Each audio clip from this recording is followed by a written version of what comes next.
This is one of the great stories of mankind, and it's not, this isn't the only variant of this story. There's many variants of it, but this variant is useful for our purposes. That's a story I stumbled across a long time ago. I'm going to tell you the second story first because I don't have the energy to tell you the first story. So this is a story that the ancient Egyptians predicated their society on. And to understand this story, the first thing you have to know is what the characters were. And these characters were gods. There's 4 of them. Although the Egyptians had far more than 4 gods. You might think of these as the central gods. And you might think, what is a central god? And then you might think, well, imagine that the gods compete for dominance across time in people's imaginations. And some gods win. And they occupy the primary position of dominance in the hierarchy, in the dominance hierarchy of gods. And those are ideals. And ideals compete across time for dominance. And they're embodied. And so when diverse tribal people come together, they throw all their gods into the ring and they fight across time, and something emerges as a victor. And that's the emergence of monotheism out of polytheism. And it parallels the development of a unified morality within each of us as we develop across time. And the God that emerges as dominant across time bears a substantial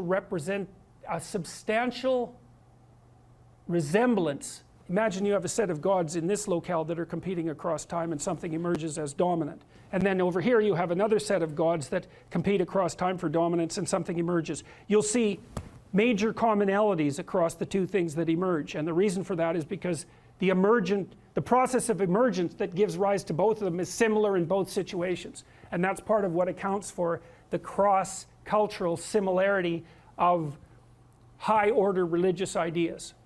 All right, anyways, you need to know the characters. Osiris. Osiris is the old king. He's Dumbledore for all intents and purposes. He's the old king. He's the spirit that established the Egyptian state when he was young. He was a great hero, but now he's old. And he's archaic, and he's willfully blind. That's Osiris. He has a brother, Seth. Seth is Set. And Set is Satan, because the word Satan comes from the word Seth and Set via the Coptic Christians. So he's a precursor to the Western idea of Satan. You have Isis. Isis is queen of the underworld, and Isis was the goddess of a religious structure that prevailed across thousands and thousands of years. Isis. And you have Horus. Horus is a falcon, and the Egyptian eye. Everyone knows that eye, right? The eye with the open pupil. That's Horus. And Horus is a falcon because falcons can see way better. They can see better than us. They can see better than anything else except for perhaps eagles. And they fly above everything.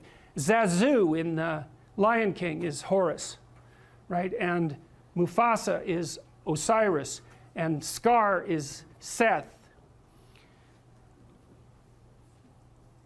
And there's no specific representation of Isis, but the closest there is in that story is probably the Queen of the Hyenas that's played by, who's the actress? Yes, Whoopi Goldberg. That's right. Because she's like the queen of the underworld, right? She's the queen of the hyenas that live out among the death. But, okay, anyways. Seth, Osiris, Seth, Isis, and Horus. Here's how the story goes. Osiris is a great king. He established the Egyptian state. You could think about him as the embodiment of Egyptian custom and tradition.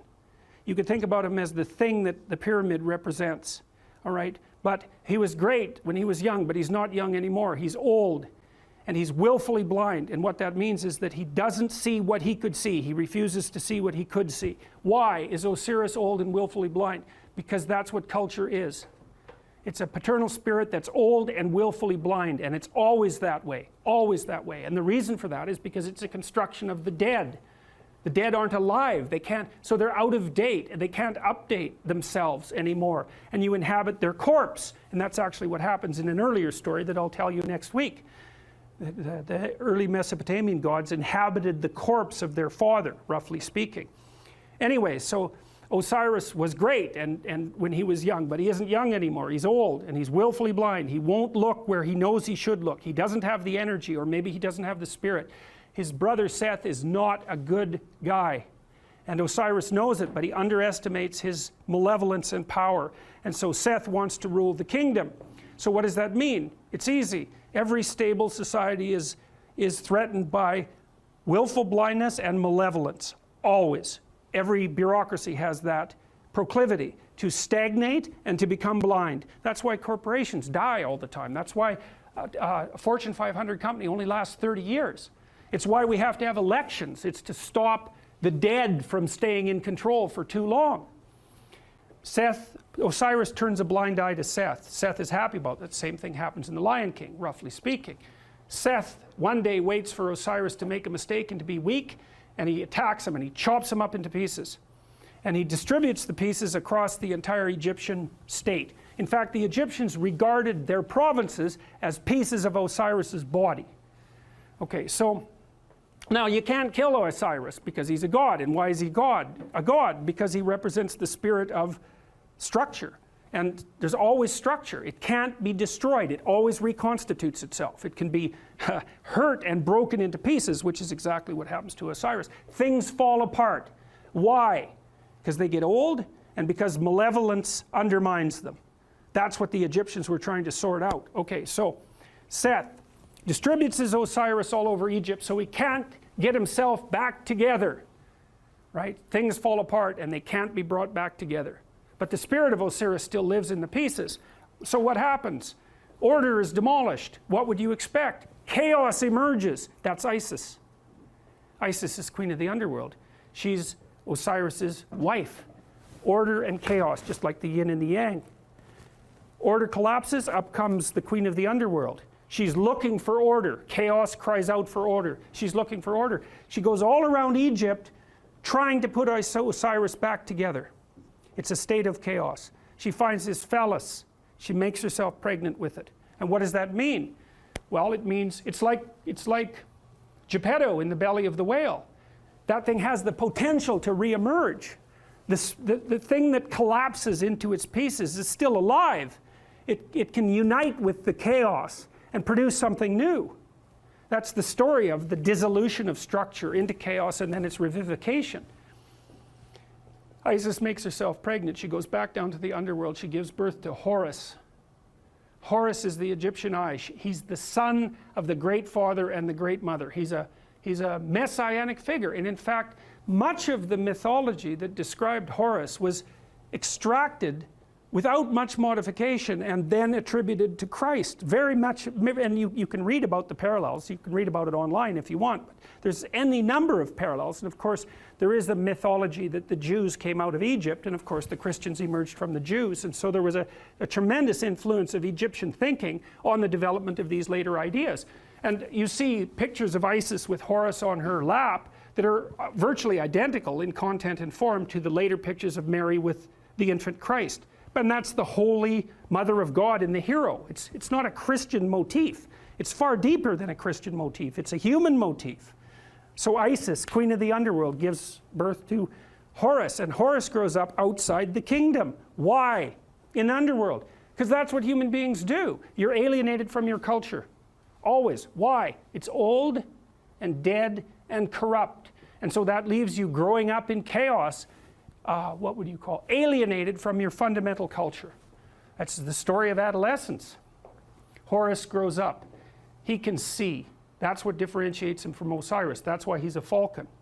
He goes and has a fight with Seth. And now the difference between Osiris and Horus is that Horus does not underestimate Seth. He knows exactly what he's up against. He goes and has a terrible battle with him, trying to get his kingdom back. Something else that's echoed in the Lion King story. And while Horus and Osiris or Seth are fighting, Seth tears out one of his eyes. Now why? Because Seth is the embodiment of destruction and malevolence, and no matter how conscious you are, if you encounter that, even voluntarily, the probability that it's going to damage your consciousness is extraordinarily high. That's why people don't do it. So the eye is torn out, but Seth is defeated, and Horus banishes him to the nether regions of the kingdom. You can't kill him. Why? Because the malevolent, destructive force that threatens states never dies. It's always there. You can only remove it temporarily. Now Horus is king. Pharaoh, king, God. He's got his eye, and so you think, well, he's going to just pop that back in his head, and then he's going to be able to lead. He's going to be able to take his place at the uppermost pantheon of gods properly. But that isn't what he does. He takes his eye and he goes back to the underworld, just like Pinocchio going into the depths to rescue Geppetto. And down there is the spirit of Osiris, who's extant as a kind of half-dead ghost. And he gives Osiris his eye. Now Osiris can see. So what does that mean? You go down into the chaotic, when threatened by malevolence, even to the point of damage to your consciousness. You go down into the chaos and you find the dead spirit of your tradition and you give it vision. And so, provided with vision, Osiris regenerates, and then Osiris and Horus go back up to the world, linked together and rule jointly.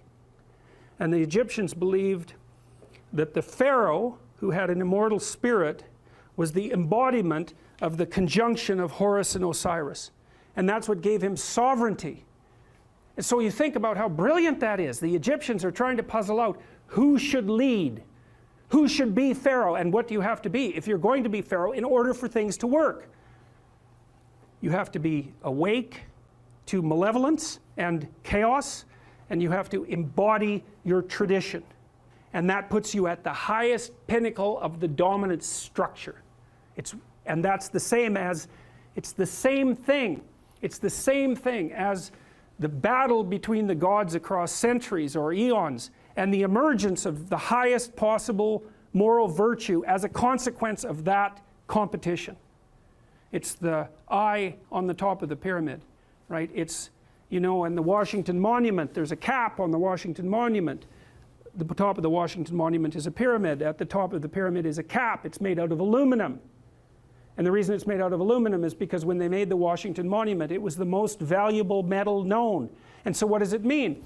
It means there's a pyramid and there's something at the top of it. But the thing that's at the top of the pyramid isn't the same as the rest of the pyramid. That's the thing. The pyramid exists. There's a dominance hierarchy. Something climbs up to the top. But it's not just at the top of one pyramid. It's at the top of all of them. The thing that rises to the top of any given pyramid is the same thing that can dominate all pyramids. It isn't good enough to be the best at a dominance hierarchy. What you want to be is the best at the set of all possible dominance hierarchies. Right. And that's the thing that's gold at the top of the pyramid, and that's the eye. That's what the Egyptians figured out. And what does that mean? It means the thing that puts you at the top is attention. Pay attention. Keep your eyes open. It's not the same as thinking. It's not the same thing. It's like watching. And the thing about human beings is we can see. We can see better than any other creature except birds of prey. And so our capacity to see is in fact what we use in the world. Our brains are actually organized around vision, unlike most animals. Their brains are organized around smell, not us. We can see. We stand upright so we can see a long distance. And in our ability to see is what saves us and what saves our communities. And that's what these stories are trying to portray. And you might say, well, why didn't people just say so? And the answer to that is because they didn't know. It took a long time to figure it out. Forever. It's taken forever to figure it out. It's part of what I hoped when I wrote this book, and part of the reason that I'm teaching it is because it seems to me that it would be useful for everyone to actually understand this instead of just having it told as a story. It's like, that's great, man. Yes, you need the story.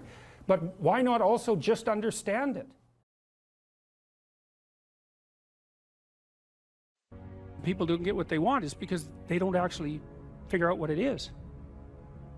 And the probability that you're going to get what would be good for you, let's say, which would even be better than what you want, right? Because, you know, you might be wrong about what you want easily, but maybe you could get what would really be good for you. Well, why don't you? Well, because you don't try. You don't think, okay, here's what I would like if I could have it. And I don't mean in a way that you manipulate the world to force it to deliver you goods for status or something like that. That isn't what I mean. I mean something like, imagine that you were taking care of yourself like you were someone you actually cared for. And then you thought, okay, I'm caring for this person. I would like things to go as well for them as possible. What would their life have to be like in order for that to be the case? Well, people don't do that. They don't sit down and think, all right, you know, let's figure it out. You've got a life. It's hard, obviously. It's like 3 years from now, you can have what you need. You got to be careful about it. You can't have everything. You can have what would be good for you, but you have to figure out what it is, and then you have to aim at it. Well, my experience with people has been is if they figure out what it is that would be good for them, and then they aim at it, then they get it. And it's strange because they don't it's a strange thing. It's not quite that simple because, you know, you may formulate an idea about what would be good for you, and then you take 10 steps towards that, and you find out that your formulation was a bit off, and so you have to reformulate your goal. You know, so you're kind of going like this as you move towards the goal. But a huge part of the reason that people fail is because they don't ever set up the criteria for success. And so, since success is a very narrow line and very unlikely, the probability that you're going to stumble on it randomly is 0. And so there's a proposition here, and the proposition is, if you actually want something, you can have it. Now the question then would be, well, what do you mean by actually want? And the answer is that you reorient your life in every possible way to make the probability that that will occur as certain as possible. And that's a sacrificial idea, right? It's like, you don't get everything, obviously, but maybe you can have what you need, and maybe all you have to do to get it is ask. But the asking isn't a whim or today's wish.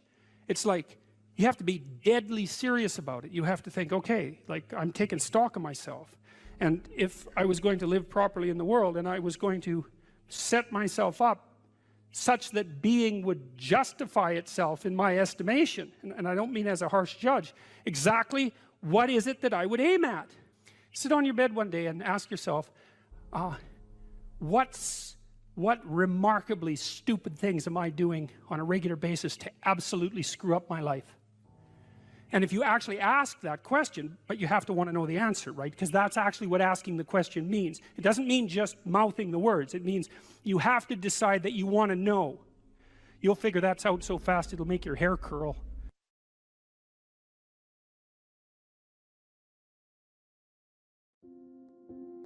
If you could have what you wanted in this moment, and I could deliver it, what would it be?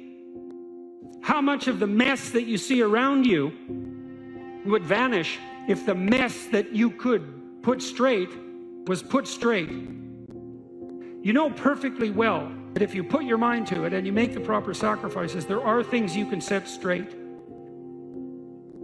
What advice do you have for a young man in his 20s? Make a plan. Look at what you're interested in. Get disciplined about something. Allow for the possibility that you have something important to contribute to the world, and that the world would be a lesser place without that contribution. Don't be afraid of taking on responsibility. It's where you find what sustains you in your life. You can take on too much responsibility. You have to be cautious in that regard, but that's a less common problem than not taking on enough. A lot of the things that people regard as traps are actually the means to their life. You have to understand that you're not your own servant, so to speak. You're someone that you have to negotiate with, and you're someone that you want to present the opportunity of having a good life to. And that's hard for people because they don't like themselves very much. You have to believe that your action has some redemptive possibility, because why would you do it otherwise? And you might say, well, I kind of believe that. It's like, well, that's not good enough. You know, you kind of got to throw yourself all into it. And what's the cost anyways?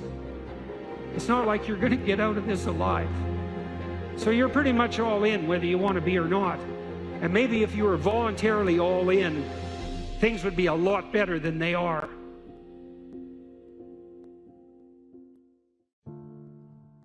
If the world isn't everything that you want it to be, maybe you're not acting the way you should. One of the things people do to buttress themselves against failure is to never let themselves really gain clarity about what they need and want. Let's say you try something, but you only do it half-heartedly. And then you fail, and you think, well, I didn't really fail because, I held a bunch back in reserve, and so I didn't get what I wanted, but maybe had I been all in, I would have. And so you don't have to upbraid yourself too much for the failure. Now, it's a catastrophic way to live, to sit on the fence and to not commit, because instead of risking the possibility of failure, you engage in what's essentially the absolute certainty of failure. Because if you want something worthwhile and difficult, which you probably do if you want to have an adventure and go somewhere, then what's the chance you're going to get it if you're halfway in? You can't be halfway in, but that sort of protects you against failure, because you can tell yourself, well, if I tried, I could have done it. It's like, you tell yourself that 200 times and your life's over. Better have a valued goal, because otherwise you can't get any positive motivation working out. And so the more valuable the goal, in principle, the more the micro processes associated with that goal start to take on a positive charge. And so what that means is, well, you get up in the morning and you're excited about the day, you're ready to go. And so as far as I can tell, what you do is you specify your long-term ideal, you specify your goal. You do that in some sense as a unique individual. You want to specify goals that make you say, oh, if that could happen as a consequence of my efforts, it would clearly be worthwhile. Would it really be so terrible if my life wasn't miserable? Would it be so terrible if I got what I wanted and needed, especially if I was doing that in the best possible way? Well, there isn't anything better to have than a problem that's worth solving. That's really worth solving, right? And so the more of that you take on, the more you have a reason to get out of bed in the morning, no matter what. Like, I'm getting up, I'm trudging forward. Doesn't matter what I'm suffering from. I've got things that need to be done. They're necessary. And that gives you that sense of purpose that is the antidote to bitterness. So, yeah, there's lots of reasons to, because I've thought for a long time, imagine you have a choice in front of you, because you do. So here's the choice. Your life is either meaningful or meaningless. Okay, so let's go through the meaningless part first. Because you think, well, of course I don't want it to be meaningless. It's like, yeah, just hold on a second. Nothing you do matters. And so impulsive pleasure is the order of the day. No responsibility. You can do whatever you want. It's like Pleasure Island in Pinocchio, right? Or it's like Neverland in Peter Pan. You're still a kid. You can play all the time. Yeah. Impulsive pleasure and no responsibility. That's the reward for meaninglessness. Well, but then the other side is, okay, well, let's say you want your life to be meaningful. It's like, okay, then what you do matters. It actually matters, right? Make a mistake, hurts you, hurts your family, hurts the world in a deeper way than you think. And you have to be awake to that. And then you have to take it on yourself. If you're thinking about your past, what it means is you haven't analyzed the causal chains. Because you might say, well, why do you remember your past? Well, you might say, well, it's in order to have an objective, record of the past. It's like it has nothing to do with that. There's only one reason you remember the past, and that's to be prepared for the future. That's why you remember the past. And so what you're supposed to do is take the past and extract out from it wisdom. And wisdom is the ability to avoid stumbling blindly into ditches. Here's a time in my past I stumbled blindly into this horrible ditch and terrible things happened to me.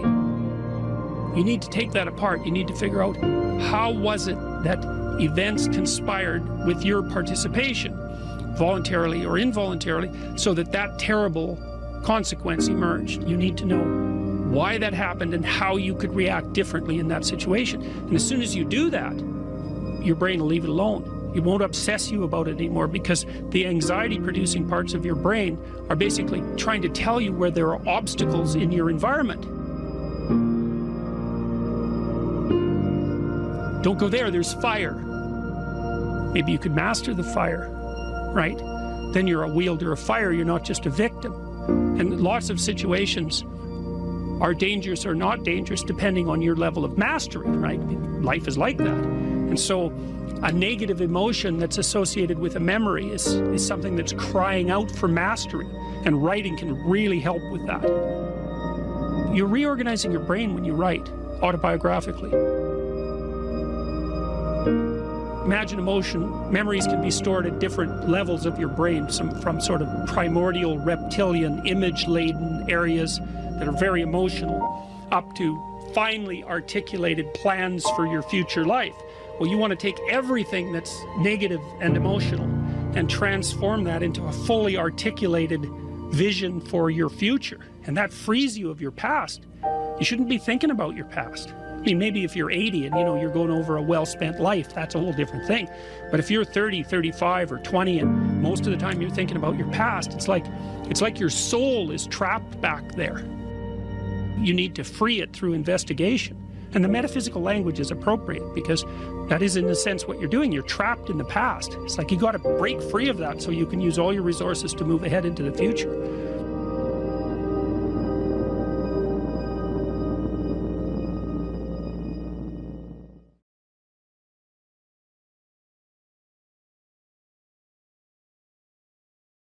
So I was talking to a client the other day. It was so interesting. This person said something. He had been talking to his mother, and he just made a casual comment. He said he was talking to his mother, who was in a state of grief for good reasons that were independent of this particular person, who said, and I hate her. And I thought, oh, that's interesting. Like, where did that come from? And so I made a comment on that. That's a Freudian slip, right? Because the conversation was flowing, and then this little emotion tagged utterance came forward. And whenever an emotion tagged utterance of that sort comes forward, it's associated with a whole rat's nest of underlying pain and anxiety and what would you call it, disappointment and frustration that hasn't been properly rectified. So it's like a marker. And you know this when you're talking to people. They say something and you think, oh, like, wow, too much information. That's one way of thinking about it. It's like, just what are you up to? And then if you have any sense, you just forget that even happened and you continue. But that's like the snout of a dragon peeking out from a cave. And you might say, well, it's just a snout, man. But it's not, because dragon snouts tend to be attached to the whole damn dragon. And so this is also something to know about relationships, because when you're in a relationship with someone, they'll do that now and then. They'll utter something and you think, haha, it's like there's a bump in the road. Well, we're going to look underneath that at our peril. But if you do go down there and you look at it, then the whole thing comes, you can start to disentangle the web of memories and experiences that are all tangled together as a consequence of their emotional identity. Because I could say, well, everything that makes you anxious or everything that makes you upset is the same as every other thing that's ever made you upset. And then there's an even different subset of that, which is all those things that have made you upset that you've never dealt with. They're all laying down there at the bottom of your nasty little soul, waiting to pop themselves up in some random utterance, right? And so then you go in there at your peril, because if you're the person who pokes around in that, then you're going to get blasted with all of that stuff. It's going to come out like almost uncontrollably. Then you can sort it out. And so what you find is, if you ask a person a question like that and then you let them free associate, which is just talk about it, they'll do a wandering around, like that maze that I told you about. They'll do a wandering around of that entire territory. And sometimes just having them wander around in it can help them straighten it out. But you might find out that something happened to them 15 years ago that left them with a terrible sense of guilt or dismay or frustration. And then when they interact with their parent in a certain way, the parent knows exactly how to tap that, and then that all comes up, and that's what produces that little utterance. And so that's the material of the world manifesting itself. That's what matters manifesting itself. And it almost always manifests itself as an object, something that objects. We're having a conversation. It's going quite well, no problem. There's a bump in it. There's an emotional disjunct, right? Now we're no longer in the same place at the same time. We're no longer playing the same game. So then I might say, okay, well, let's open that up and see what's behind it. Well, and the question is, what's behind the game you're playing? And the answer to that is all the world that you're ignoring, always. So when imagine that, think about it this way. You're trying to do well in a class and you get a bad grade. Okay, so you're in this little frame, you want to get a good grade, that isn't happening, you got a bad grade. Okay, what is it that's manifesting itself as the bad grade? Well, you could say, well, it's a C minus on a piece of paper. It's like, well, that's, really? No. That's the objective manifestation. You got a piece of paper with a C minus. The value-free proposition is that you've been delivered a piece of paper with a curve on it and a little, negative sign. Well, you think, well, that's what that is. Well, it's as dopey as thinking, well, here you got your failing grade, you go into the lab and you weigh it on a scale, and then you burn it and see what it was made of. It's like, well, why did I get so upset about that? It's just paper. It's like, no, that's not just paper. It's an entity that exists in a web of connections. The fact that it's signified by paper is almost completely irrelevant. What is it? The answer is, you don't know. And that's why when you pick it up, you get this paralyzed sinking feeling, because your limbic system is a lot smarter than your perceptual systems, and your perceptual systems say, well, that's a piece of paper, and your limbic system says, nah, for sure, dragon. Right, and so then you're sweating, and then maybe you put it away and you go play video games, because better the hypothetical dragon than the real dragon. And so instead you pull out the piece of paper maybe and you think, okay, why did I get this C minus? Well, that's a hell of a question, isn't it? It's like, maybe you're stupid. Well, that could be, or at least stupid compared to who you think you are. Like that's the real horror that's lurking there, right? It's like, oh, I thought I was kind of smart. That's a proposition of the highest order. I thought I was kind of smart. It's like, yeah, well, what about this C minus? It's like, well, that goddamn professor, right? That's the first thing. I've been attacked by a predator. That's the first response, right? So it's a nonsensical message. It's just delivered by someone evil and predatory. Well, that's, possible, but I wouldn't go there. I wouldn't go there first necessarily. So, but then, well, then say you don't go there. Okay, well, so what is this exactly? Do you not know what you thought you knew? Are you not who you think you are? Do you not work hard enough? Are your values not organized properly? Do you misuse your time? Are you in the wrong field? Is the way you're construing your life completely inappropriate? Are you acting out what your parents wanted you to do and you're pissed off about it, so you're only running at 40% to spite them, despite the fact that they're paying $25,000 a year for your education? Because that's a fun game. Yeah, I'll go do what you want me to do, but I'll fail.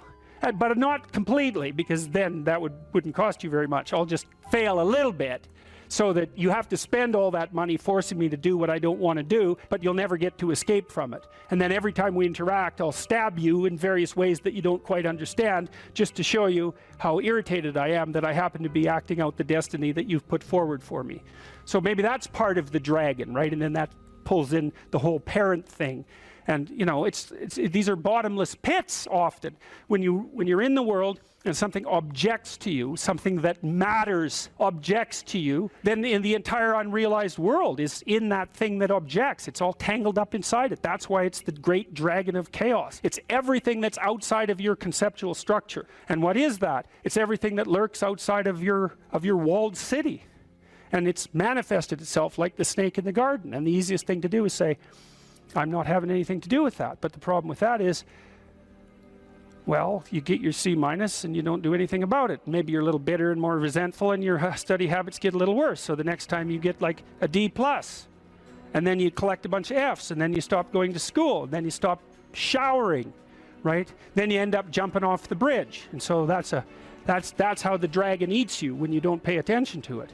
And so it's no bloody wonder that people avoid, It's really no wonder that they avoid, because error messages contain within them the implicit world.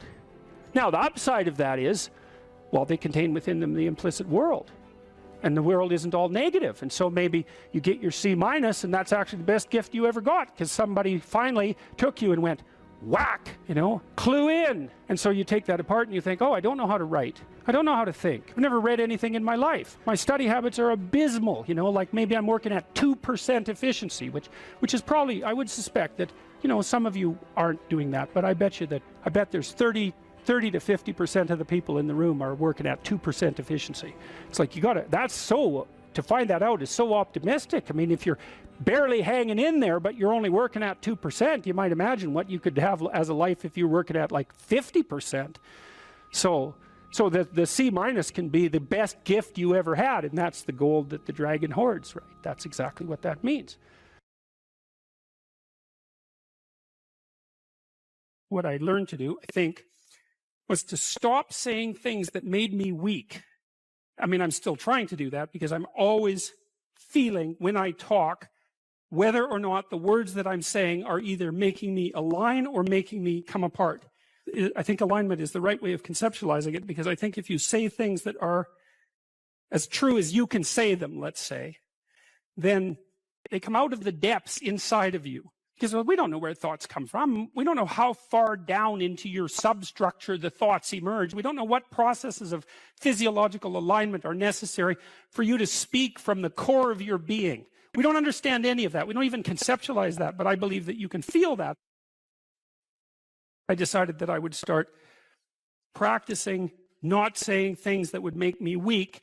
And what happened was that I had to stop saying almost everything that I was saying. I would say 95% of it. It's a hell of a shock to wake up and realize that, you know, and you might think, well, do you really want all of that to burn off? It's like, well, there's nothing left but a little husk, 5% of you. It's like, well, if that 5% is solid, then maybe that's exactly what you want to have happen. The issue is there are times in your life where you know that the thing that you're saying is not true. It's a deception. It's a lie of some sort, and you're using it to manipulate yourself or another person or the world. And you're also fully possessed of the idea that you can get away with it.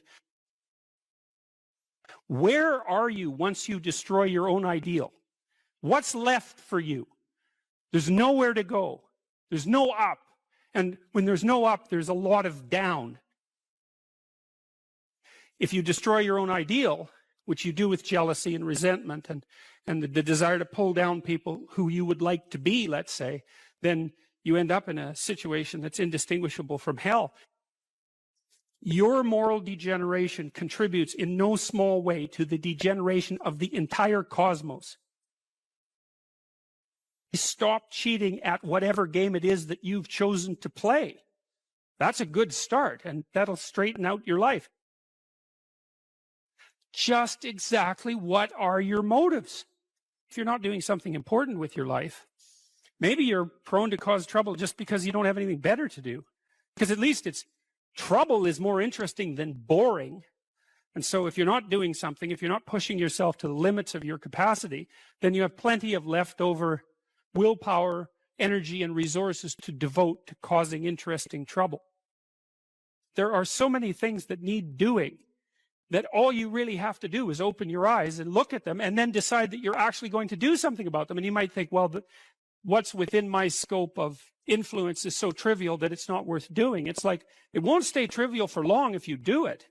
Not at all. And I don't think it's trivial to begin with. I really don't believe that anything done right is trivial. And my experience in my life has been that anything I actually did paid off. It didn't pay off necessarily in the way that I expected it to pay off. That's a whole different story. But if it was genuine commitment to do something, even if it went sideways and the outcome was really something other than what I expected, the net consequence over time was nothing but good. So every new frontier that can be conquered is an advance forward, and there's no shortage of frontier because we're surrounded by the unknown. We're surrounded by our own ignorance, and that's the secret to proper being. If you're interested in life, if you're interested in proper being, and you're disinclined to produce any more suffering than necessary, then you want to know how to conduct yourself when the catastrophe comes so that you have a reasonable possibility of moving through it. If you dare to do the most difficult thing that you can conceptualize, your life will work out better than it will if you do anything else. Well, how are you going to find out if that's true? Well, it's a Kierkegaardian leap of faith. There's no way you're going to find out whether or not that's true unless you do it. So no one can tell you either. You have to be all in this game. There is no more effective way of operating in the world than to conceptualize the highest good that you can and then strive to attain it. There's no better pathway to self-realization and the ennoblement of being than to posit the highest good that you can conceive of and commit yourself to it. You can take whatever job you have and you can make it a real nice little piece of absolute misery. Or you can act like a civilized human being and notice that no matter where you are, there's a richness and a complexity that's completely inexhaustible right at hand. And then you can take that seriously and you can say, well, I can make it a lot better if I want to. I can get along properly with my coworkers and not gossip behind their back, and I can treat my customers properly. And if an opportunity comes my way, I can take it and I can see what happens. It's known from multiple dimensions simultaneously that the system that produces happiness, let's say in the founder's sense, produces that emotion in relationship to the observation of movement towards a valued goal. And so you can derive some conclusions from that. The first is that without a goal, there's no happiness by definition, because happiness marks movement towards a valued goal. The next is, well, the higher the goal, the more value there is in the observation of movement towards it. And so out of that, you might ask, well, then what's the highest goal? Because why don't we go for that? Well, then you could say, well, you should do your best for the best. You might say, well, that's just to make me hedonically happy. It's like, well, wait a second, cocaine will work for that, because it actually even activates this system. But what about tomorrow and next week and next month? And so the problem with hedonism as a goal is, first of all, it vanishes when you're suffering. But even failing that, if you're serving yourself hedonically in the narrow sense, it's just about me and my pleasure. It's like, okay, which you? Today's you, tomorrow's you, next week's you, next month's you. What about next year, 5 years from now, 10 years from now? You're going to lead a hedonic and dissolute life, and what are you going to be, a burnt-out shell and a wreck, a dismal wreck in 10 years? Because that's what will happen. And so if you don't construe yourself as a community stretched out across time, then you're not even serving yourself. And if you do construe yourself as a community stretched across time, then serving other people and serving yourself turn out to be exactly the same thing. I just did a course on the Sermon on the Mount, and Christ, in one of the sections of that sermon, he says to people that you shouldn't lose your saltiness, you shouldn't lose your savor, and you're the salt of the earth, and without that salt, everything loses its flavor. And salt is a preservative, and it's a spice, and that's often conceptualized, that phrase, as referring to the salt of the earth, the solid, reliable types who bear all burdens. But that is not what it means. I looked at a lot of different translations. I talked to a lot of people about that verse, and really what it means is, well, there should be some spiciness and unpredictability and humor about you. And there should be some play in the system, right? Because that's what stops you from just being the narrow, dead, past letter of the law with no spirit. There should be some snake inside the tree, right? There should be some fire inside the bush. Those are all ways of construing that are symbolically equivalent. There should be some dynamism in you, and a fair bit of that's associated with, well, enthusiasm. That's fun, but enthusiasm means to be imbued with the Spirit of God. That's why people like comedians so much too, because that's what they do. And so you have to leaven the duty with humor, and your book does a lovely job of that too, because your book, which is a very conservative book in the best possible way, and is a call to duty and responsibility, but you constantly return to themes of both stoicism and humor, which are tied together in some sense. I was just in Newfoundland for the last week doing a documentary there. Newfoundland's a rough rock, and it's beautiful and harsh. And the people there are tough and resilient, man, because they had to be. And Newfies have a great sense of humor, and they're always making fun. And that's a necessary leaven, right? that ability to deal with serious matters with a light touch. And it's something I'm trying to learn to do more and more, even in the most serious of conversations, you know, because if you're a master, you've got both. You've got that light touch and that sense of humor. You really see that in military people who've been through rough situations. When you see someone in the depths of genuine suffering, hopefully what you're trying to do is to throw a lifeline. And one possible lifeline is compassion. And that's probably the right lifeline to throw an infant, you know, who's suffering. That sort of overwhelming compassion. But for someone who is an adult or making progress towards being an adult, the lifeline that might be thrown is there's something within you that would let you be more than you are, and much more, and maybe enough more so that you could actually deal with this suffering so it didn't turn into hell and take everything along with it. And there isn't anything more optimistic than that. You say something here, which I think is extremely, I'm going to read something from your book here. It is true that character is to some extent innate. I would say what that does is that it provides each of us with a range of talents and a range of temptations. And so it's something like that. So it's the hand we're dealt, and there's certainly a genetic element to that. Our genetic makeup imbues in us certain proclivities. But it is as true that character is mostly a consequence of choices. Strangely enough, we all make them, and we should make them deliberately, with the knowledge that these choices are part of our responsibility toward a purpose other than our own selfish aims. That responsibility is to your family, friends, community, and country. That's something that conservatives put forward as a pathway to virtue, you know. And what's so interesting about that, as far as I'm concerned, as an antidote to atomistic liberalism, let's say, that hyper-privileges the individual, is that it's definitely been my observation as a clinical psychologist that in the depths of misery, the capability that you have to be of service to other people, your family, your friends, your community, your country, that's actually a saving grace under such circumstances. You know, and that people really find a deep and abiding meaning in that service. So it's not just finger wagging and the pointing towards duty. It's like, no, you don't understand that if you're in desperate straits, if your life is falling apart, if you're nihilistic and miserable, and maybe you have your bloody reasons, because maybe you do, that's still the case that if you step outside yourself and you try to make the lives of other people better, that's the best possible thing that you can do for yourself.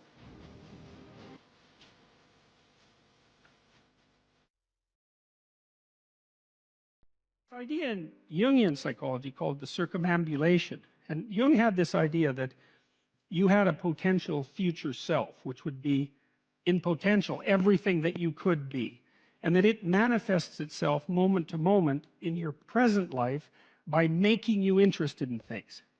And the things that you're interested in are the things that would guide you along the path that would lead you to maximal development. Now, it sounds like a metaphysical idea or a mystical idea even, but it's not. It's not. It's a really profoundly biological idea. The idea is something like, well, you're set up so that you're automatically interested in those things that would fully expand you as a well-adapted creature. Well, like, there's nothing radical about that idea. What else could possibly be the case? Unless there's something fundamentally flawed about you, that is what the situation would be. It's kind of interesting to think about how that would be manifest moment to moment, but the idea is something like, well, your interest is captured by those things that lead you down the path of development. Well, that better be the case. Okay, so that's fine. And so there's some utility in pursuing those things that you're interested in. That's the call to adventure, let's say. So, and the call to adventure takes you all sorts of places. Now, the problem with the call to adventure is, like, what the hell do you know? You might be interested in things that are kind of warped and bent. And often it's the case that when new parts of people manifest themselves and grip their interests, say, they do it very badly and shoddily. And so you stumble around like an idiot when you try to do something new. That's why the fool is the precursor to the savior from the symbolic perspectives, because you have to be a fool before you can be a master. And if you're not willing to be a fool, then you can't be a master. So you're gonna, it's an error-ridden process. And that's also laid out in the Old Testament stories, because the first thing that happens to all these patriarchal figures when God kicks them out of their father's house when they're like 84 is that they run into all sorts of trouble, and some of it's social and some of it's natural and some of it's a consequence of their own moral inadequacy. So they're fools.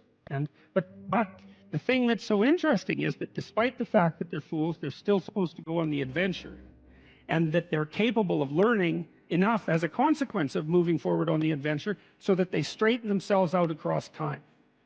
And so it's something like this. So this circumambulation that Jung talked about was this continual, we'll return to this continual circling in some sense of who you could be. You might notice, for example, that there are themes in your life. You know, when you go back across your experiences, you see you kind of have your typical experience that sort of repeats itself. And there might be variation on it, like a musical theme, but it's like you're circling yourself and getting closer to yourself as you move across time. So imagine that something glimmers before you. It's an interest that's dawning, and you decide, well, first of all, you're paralyzed. You think, well, how do I know if I should pursue that? It's probably a stupid idea. And the proper response to that is, you're right, it probably is a stupid idea, because almost all ideas are stupid. And so the probability that as you move forward on your adventure that you're going to get it right the first time is zero. It's just not going to happen. And so then you might think, well, maybe I'll just wait around until I get the right idea, and which people do, right? So they're like 40-year-old, 13-year-olds, which is not a good idea. And so they wait around until it's waiting for Godot, until they finally got it right. But the problem is you're too stupid to know when you've got it right. So waiting around isn't going to help, because even if the perfect opportunity manifested itself to you in your incomplete form, the probability that you would recognize it as the perfect opportunity is zero. You might even think it's the worst possible idea that you've ever heard of anywhere. Highly likely, highly likely. So you have, Nietzsche called that a will to stupidity, which I really liked. So, because he thought of stupidity as being, you know, you have to take it into account fundamentally and work with it. And so you can take these tentative steps on your pathway to destiny, and you can assume that you're going to do it badly. And that's really useful, because you don't have to beat yourself up. It's pretty easy to do it badly. But the thing is, it's way better to do it badly than not to do it at all.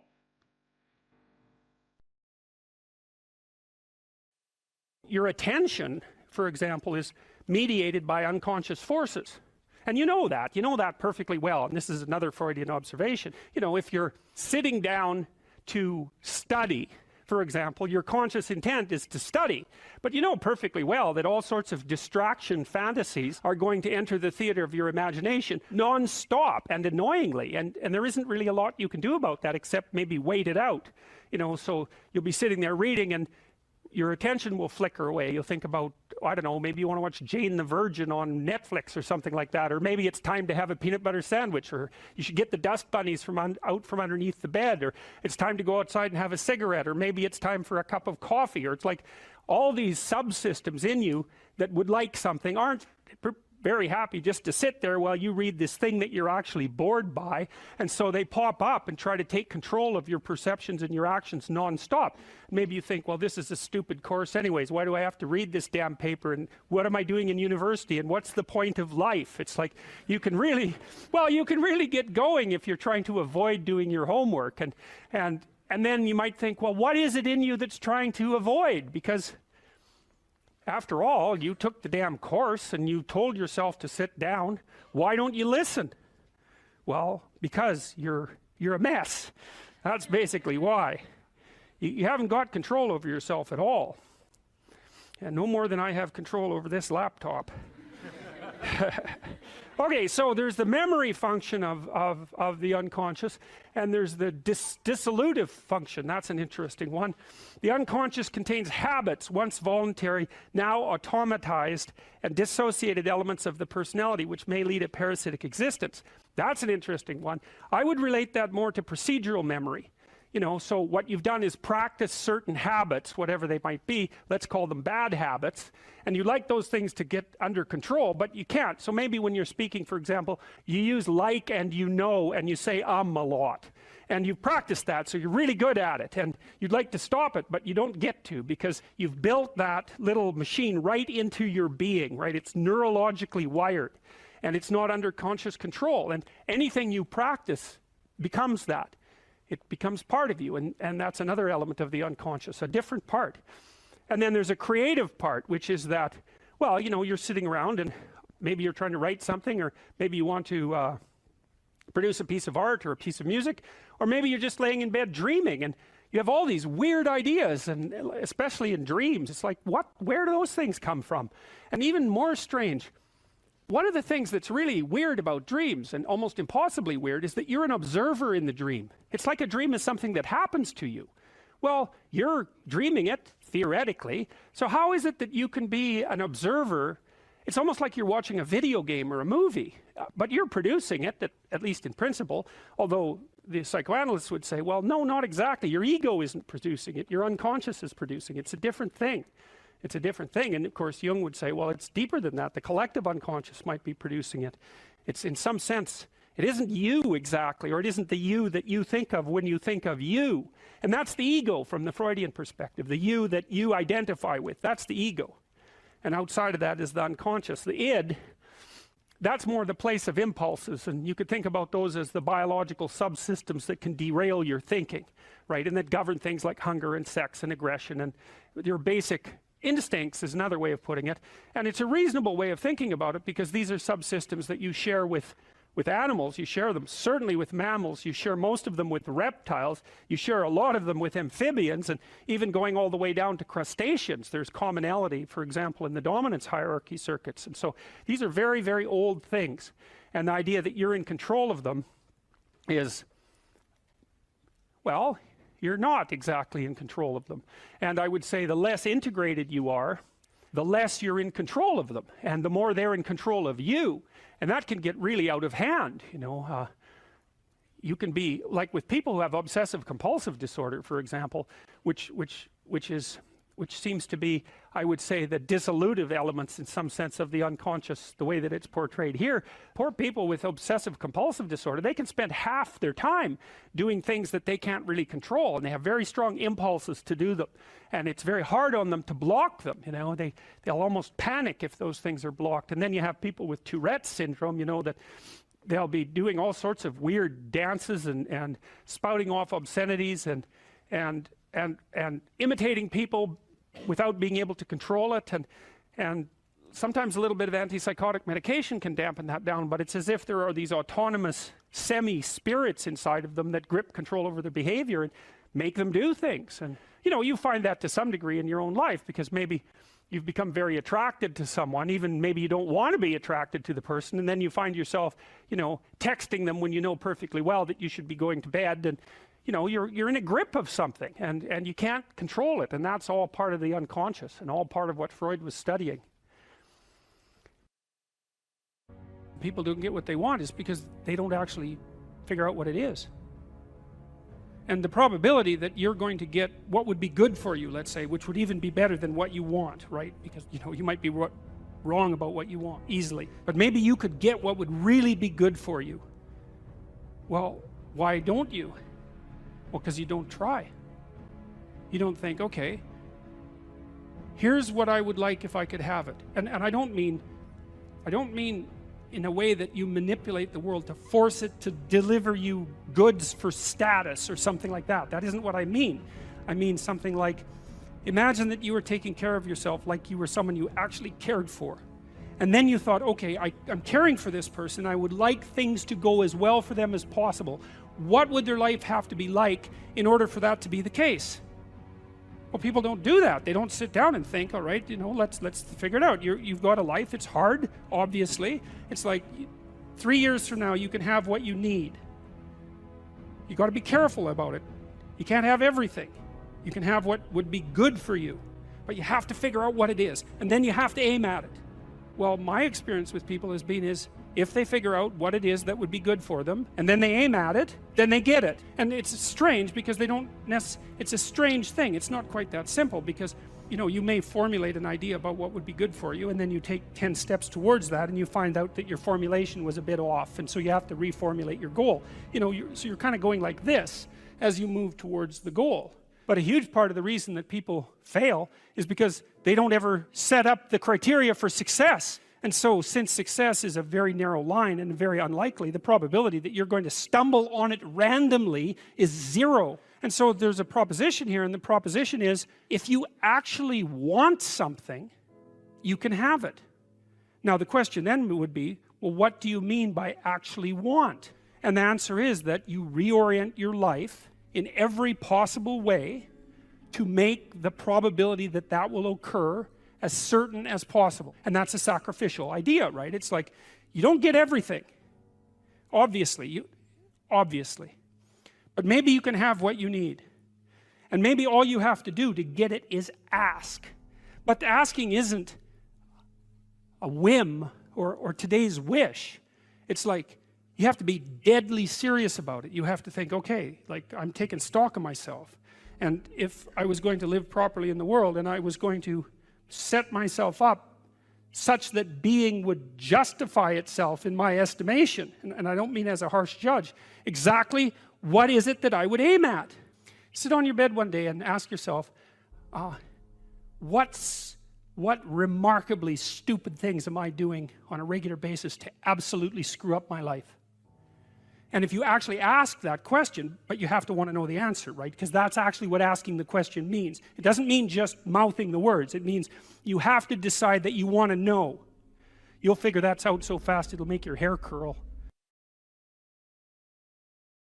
You could think, even as an exercise, you could think, well, what qualities of a human being do I find admirable? You have to ask yourself that, in a sense. You can't really think about it. There is a difference between asking yourself a question and thinking about it.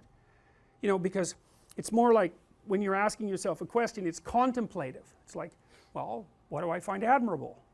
It's a question. You don't know. And if you're fortunate, and this happens quite regularly, an answer will float up from wherever the hell answers float up, and you know, oh yeah, that's one, and you can write that down, and you get some idea of what your ideal is, you know, and you have one likely, and what your counter ideal is. Star. Well, to wish upon a star is to raise your eyes above the horizon, and to focus on something transcendent that's beyond you, to focus on the absolute, we could say, to focus on the light that shines in the darkness. You know, a star is, people wear diamonds because they're like stars, or they're like the sun, and they're pure and perfect, and they glitter. And so there's something about the light too. There's something about a source of light. It's a source of illumination and enlightenment, and the light that shines in the darkness is a deep metaphor, right? It's what you want. You want a light to shine in the darkness, and so the star has all that. And so people wish upon a star because they have some intuition that aiming above the mundane has the potential to transform themselves. They make a wish. Well, if you're going to make a wish, you should aim at something high, and even just aiming at that is more likely to make the wish come true. And this is not metaphor. You know, I have this program which you guys are going to do called the Future Authoring Program. It's one of two assignments. One is that you write an autobiography, that's the past authoring. The other is that you write a plan for the future, that's the future authoring. I would recommend that you get started on those right now, like not right now, but like really soon, because they're harder than you think. And some of you are going to write like 15,000 words. You're going to get sucked right in. This happens all the time. You're going to get sucked right into it. And so you write an autobiography because you need to know where you are and who you are right now, because how the hell are you going to plot a pathway to the future unless you know where you are? And then you need to write about the future, because you aren't going to hit something unless you aim at it. That's for sure. And lots of times people won't aim at what they want because they're afraid. The reason they're afraid is because if you specify what you want, you've specified your conditions of failure. You know when you fail. And it's better just to keep it foggy. It's like, well, I don't know if I'm succeeding or failing, but you know, I can't really tell. Well, great. except you can't hit anything you don't aim at. And so the future authoring program is like it's an attempt to have you articulate your character, and so is the past authoring program. Who are you? And you know, the past authoring program, it asks you to break your life into epochs and then to write about the emotional, you know, the things that you regard as important events that have shaped who you are. And you know, you may find that some of that writing makes you emotional, and I would say if you have a memory that's more than 18 months old, roughly speaking, and when you bring it to mind it has an emotional impact, especially a negative emotional impact, it's like part of your soul is stuck back there.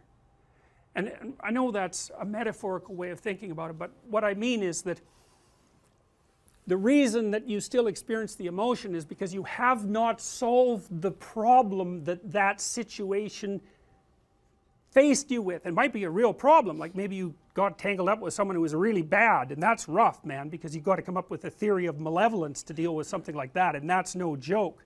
But if it still produces emotion, it means you haven't solved the problem, and your brain is still tagging it as threat. It's a part of your territory that you did not master. Threat, threat, threat, threat, threat. And until you take it apart, and articulation really helps that, writing really helps that, then you're not going to free yourself from its grip. And that might not be that pleasant. I mean, this is one of those situations where doing it tends to produce a decrement in people's mood in the short term, but quite radical improvements 3 to 6 months down the road. You know, and it's often the case that you unfortunately have to do something you don't want to do in order to progress. It's very, very common. So, and the future authoring program asks you about different dimensions of your life, like, because you know, you can think of yourself as a personality inside your head, but you're nested in systems that transcend you, and they're just as real as whatever's in your head. It's like, well, what do you need for life? Well, that's pretty easy actually. Some friends, that's a good thing. Intimate relationship, that's a good thing. A family, you know, either the one you're going to produce or the one that you come from, where people to some degree love and care for one another. That's a good thing to work on. You need some plan for your career. You've got to fit in somewhere that people regard as important and that they'll trade with you so that you can live. You need something worthwhile to do with the time that you're not at work, and you need to pay attention to your mental and physical health, and you need to regulate your use of substances, which is a strange one, but alcohol does lots of people in, so it's worth thinking about. That's why we put it in there. So then it's like, okay, what the hell do you want? What do you want from your friends? What do you want from your family? What do you want from your career? If you could have what you wanted, and that's what the program asks you, 3 to 5 years down the road, you get to have what you want. Now I'm assuming that you're going to approach this like, you know, reasonable adults and not like 13-year-old dreamers. I think I want the most expensive yacht in the world. It's like, fine, but you know, that isn't really what it's supposed to be. More concentrating on your character. And so then it asks you to write for 15 minutes without thinking too much about grammar or sentence structure, any of that, about what your life could be like 3 to 5 years down the road if you were treating yourself like someone you cared for and you were helping them figure out what they wanted. And then it asks you to do the same thing in reverse, which is to think about the ways that you're radically insufficient and your faults. And everyone knows this, I think, you know, maybe not, but everyone has a sense of if they were going to degenerate, how they would do it. You know, some people would be an alcoholic, some people would be a street person. It's like there's some doom thing out there that's got your name on it if you're particularly incautious and, you know, don't and let things fall apart. So I want you to write about that. What do you not want to have happen in 3 to 5 years? And there's psychological reasons for this. One is, if you have something to aim for, that's a source of positive emotion, because your positive emotion is mostly generated by evidence that you're moving towards something that you value. It's not generated so much by accomplishing something, because when you accomplish something, you're just left with the problem of whatever you're going to do next. So you graduate from university, it's like, you know, hooray, one day you're at the peak of your undergraduate university career, the next day you're unemployed and looking for a bad job at Starbucks. So, you know, well, you see what I mean. It's, you know, it's that, you know, one problem that you solve is replaced by another problem, and so the idea that you're going to be happy when you solve all your problems is like, haha, good luck with that theory. But you know, if you're aiming at something worthwhile and you really believe it's worthwhile and you've thought it through, you know, so that you're not weak, you've got your damn arguments mustered, then when you make progress even a little bit, you think, hey, that's all right, and you get a little kick, you get a little dopamine kick, and that's what you want, because that's where your positive emotion comes from. You can use cocaine if you want, but but you know, that tends to have relatively detrimental medium to long-term consequences, but it activates the same system. So you have to be aiming at something, and you should be aiming at something that's realistic, that you want, that you could get, you know, like not easily, because if it's easy, in some sense you've already got it. It's got to push you, that's part of the pleasure actually, because there's two things that you want to do when you're pursuing something that's important, and one of them is to get the thing that's important, but the other is to make yourself better at pursuing things, right? So you can get both of those at the same time. You're aiming at something and you're increasing your competence. It's like, that's a good deal, that's a good deal, and there's a lot of intrinsic meaning to be felt in that. And then the second half of the program, you write out a plan for how you're going to do it and how you're going to keep yourself on track, and you're going to write about why it would be good for you if you did this, and why it would be good for your family, and what possible benefits it would have to the community, you know, because you want to nail this thing down, and then you want to figure out what kind of obstacles are going to come up and how you might overcome them and how you might keep yourself on track and all of that. And we know, because we've actually done a lot of research on this particular program, that if university students do this, and this is more true if they're not too well oriented to begin with, if university students do this, they're about 25% less likely to drop out, which is a lot, and about their grade point average increases about 20%. So hooray for that, you know, because you never know when you develop an intervention if it's going to work. There's also evidence, but not from my lab, that doing such things improves your physical health, and I think the reason for that is that, you know, when you go over your autobiography and you scour out those negative places that you're sort of dragging along with you, it lowers your overall stress load, because your brain is kind of, I think it's calculating how dangerous the world is by attending to the ratio of successes to failures that you've had in your life, something like that. And so, you know, if there are holes in your map that you could still fall through, then your brain regards the territory still as a bit on the dangerous side, and then you're more prepared for emergency action, and that's hard on you. So you want to go back there and fix up those experiences. That the purpose of memory is to provide you with a map of what to do so that you can be secure where you are, and maybe more than that, so that you can be secure and gain advantage. You know, you can get what you need and want from the circumstance. That would be even better. But you know, lots of times you'll just settle for nothing terrible happening. If you can add some additional gain to that, so much the better. You know, maybe you learn that nothing happens to you in the playground that's upsetting, or maybe you learn that it's a great place to make friends, and that's even better. And then part of exploring the playground would be going out to make friends, and hopefully your mother, in some sense, is somewhat hands-off about that, so that you can bang yourself up against the world a bit and learn what you need to learn about how to negotiate friendships. Now, let's go back to this guy who's having murderous fantasies. Now, he's humiliated in high school. So you ask yourself, why? Well, there's a pretty good literature on bullying, and generally, bullies poke at all sorts of people, and they start with little pokes. And if they can get a response that's gratifying to their desire to shame, then they'll keep attacking. But they start off small, and not everybody gets bullied. Most people get bullied some when they're kids, but some people are targeted fairly frequently, and they're people who tend to react in the manner the bully wants. And perhaps there are also people who don't defend themselves very well when the first pokes occur. You know, they don't have a quick word in response. They won't stand up for themselves. They retreat. They get over emotional. So then you might ask yourself, well, why would that be? Well, if your mother is operating properly in the playground, she's there when you run back and you need her. She's not there behind you when you don't need her, making sure nothing bad happens to you. And, well, why?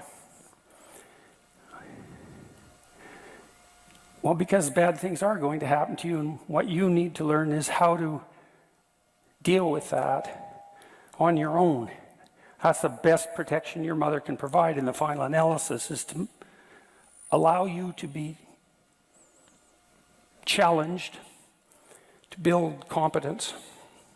And that takes a fair bit of forbearance on her part.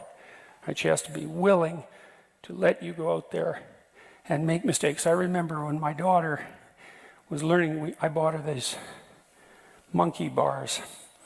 Climb up a ladder, across a ladder, down a ladder. It was pretty high. It was about 8 feet, I think. And she was about 3. She was out in the backyard learning to climb up these monkey bars. It was really interesting to watch her. She'd lift her foot up, and lift it up a little higher, lift it up a little higher, and then she'd put her foot on the first rung and put a little weight on it, and then repeat that. Then she'd go up to the first rung, and then she did that with the second rung, like just trial and error, right? A little foray, a little foray, a little foray, mastery, and then a little higher and a little higher. It was a fairly high monkey bar for such a little kid, but we were watching her, and she was doing a good job. We just let her be. And you know, maybe she falls off the monkey bars when she gets to the top and breaks her arm. And then aren't you a terrible parent? And the answer to that is maybe. And maybe not, too. You know, because getting that line between protection and overprotection right, that's tough. So now I'll tell you a little story that you all know. So I'm sure most of you have seen the Disney film Sleeping Beauty. And it's a very interesting film, very interesting story. So the way the story sets itself up at the beginning is there's a king and a queen, father and a mother, let's say. And they're older. They haven't had any kids. So they're older parents. And they really want a child because they're older parents and they haven't been able to have any kids. And so finally they have a daughter. They call her Aurora. And they're pretty thrilled about it, and the whole kingdom has a celebration, and it's christening day, and they invite everyone in the kingdom to come, except Maleficent, which is an interesting word because she's an evil queen, but Maleficent means malevolent, right? She's not only that she's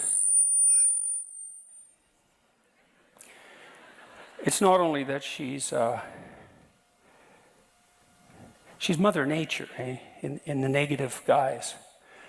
She's the tragedy of life. That's another way of thinking about it. But she's also malevolent. So she's also betrayal and catastrophe and cruelty. And the king and queen don't invite her to the christening. And you think, well, no wonder. Do you really want something like that at your child's birthday party? Or the christening, let's say? And the answer is, if you don't want that there, then you're that. And that's a hell of a thing to realize. You know, because if you don't allow your child to encounter what's negative about the world in measured doses, and even what's malevolent about the world, then they don't learn how to weave their way around that or to cope with it. Both of those are important. And then they're laid open to it, and then that's on you. And you're doing it because you don't want any of that in your child's life. You don't want any tragedy, you don't want any malevolence, which is why they don't invite her to the evil queen to the wedding. And then what happens later in the story? Well, Maleficent says she's going to either kill Sleeping Beauty, and that's because people who aren't prepared are more likely to die, or it's modified in the story so that she'll only become unconscious. And what does that mean? Well, that's what happens, to people who can't cope with the catastrophe of the world, is that they are tempted by unconsciousness. Maybe they want to sleep all the time, they want to avoid, they're afraid to confront anything, right? They want to shrink back instead of advancing forward. And to advance forward, in some sense, is to advance forward with full consciousness and courage, and to shrink back is to wish for unconsciousness and maybe even death. And so when Sleeping Beauty hits puberty, she falls in love instantly with some guy she meets in the forest, which is not really something to be recommended. And she falls too hard and too fast for anyone who's sensible, and then finds out that that's a love that's not meant to be. And she's so catastrophically destroyed by that Maleficent is able to entice her into unconsciousness. And so then she's asleep. And she's asleep because the world's too much for her. She wants to be asleep. The rest of this story is about, I think it's Prince Philip, the hero, who confronts Maleficent, who transforms herself into a dragon and attempts to destroy him. And he confronts her successfully and hacks his way through all the thorns that she's put around the castle and wakes Sleeping Beauty up. And you can think about that in a sort of cynical way, that this poor unconscious girl needs the hero, who's a man, to save her from the catastrophe of nature and malevolence and tragedy. But you can also read it psychologically, and you can say that it's the awakening of the spirit of the hero and the conscious willingness to advance in the face of tragedy and malevolence that's the proper antidote to the desire for unconsciousness in the face of the vicissitudes of life. And you can also read it as a romance, because to some degree, women who have to take care of infants do depend on men to confront the world and protect them. But it's very nicely read as a psychological story as well, and it's accurate. Now, back to the man who wrote me about his fantasies.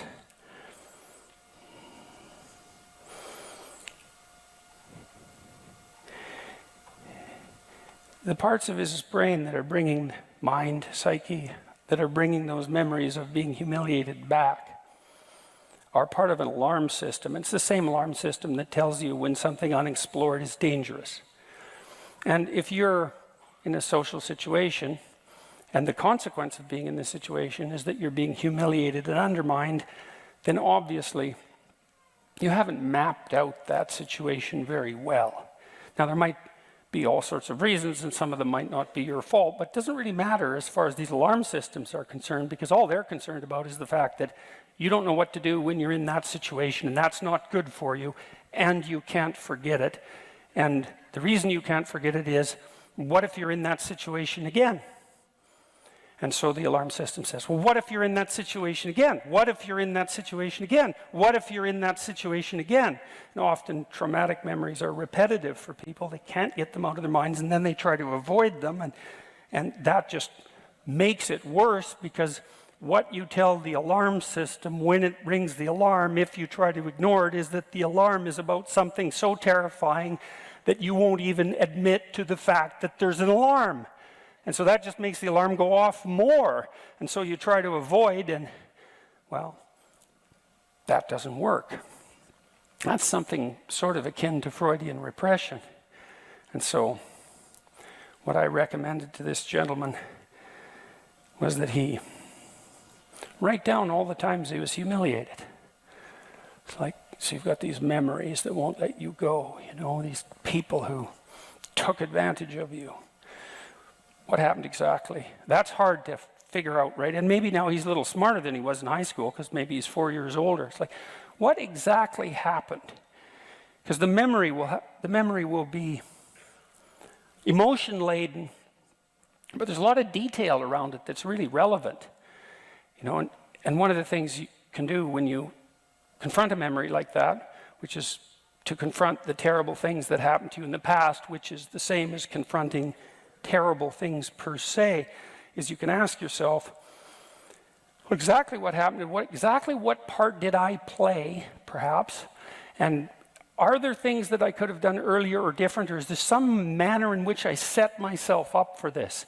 You know, and so I've had clients who were pretty seriously bullied at work, and we would go into it, and, you know, as I said, it starts with a few pushes, and they don't respond, and then the pushes get a little harder, and they don't respond, the pushes get a little harder, and then it turns into something, well, maybe that's really, I mean, I had one client who was bullied into psychosis in high school. She was completely fractured by this person who decided to really do her in a seriously malevolent way because she wouldn't go on a date with him. And she had no idea that that kind of malevolence existed, and so had been badly prepared in some sense to encounter someone like him. Now, if you're allowed to bump up against the rough edges of the world, the natural world and the social world, and if you have someone that you can communicate with, the probability is pretty high that you can learn incrementally how to map the world and your actions in it so that the probability that you're going to be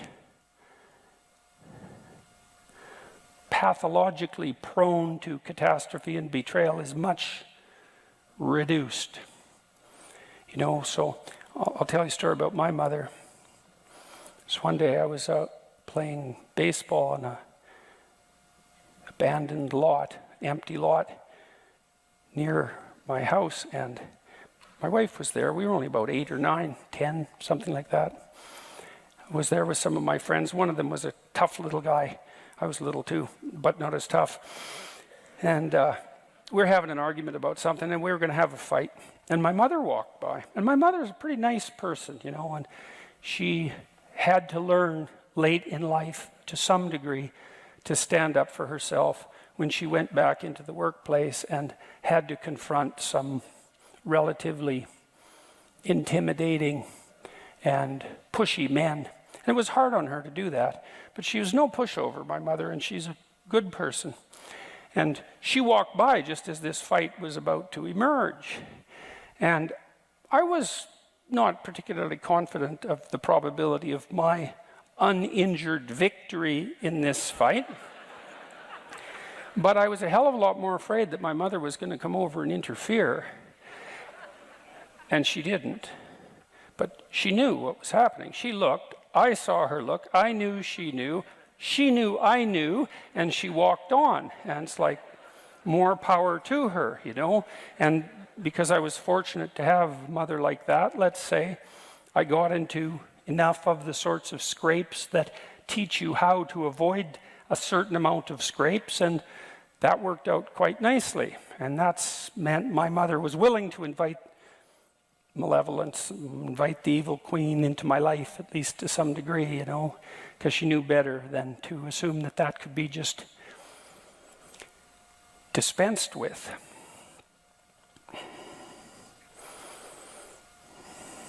This program that, so this guy that was having these fantasies, he said he's very afraid of the fantasies because they were murderous. And you think murderous fantasies, when do they emerge? Well, they definitely emerge when you've been pushed 100 times and now you're past anything that vaguely resembles reason. And then the fantasy comes up as a manifestation of rage. So I asked him to write down what had happened and also to write down the fantasies. You know, what reaction is it that you're having? Now, you'd hope that it wasn't like he leapt from happy to murderous in one leap.